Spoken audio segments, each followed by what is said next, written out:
నువ్వు పంపిన జాబుల పూలు నాసికలో జాజులు కాగా దస్తూరి నుదుటను మెరిసే కస్తూరిగా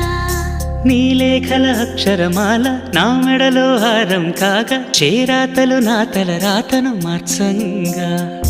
నువ్వు రాసిన ఈ ఉత్తరమే నా మనసుకు అర్థంగా నువ్వు చేసిన ఈ సంతకమే మన ప్రేమకు పసుపు కుంకుమ అర్థంగా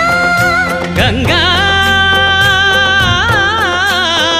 నిజంగా నువ్వే నాలో సగభాగంగా నీ ఉరుకులే రాగా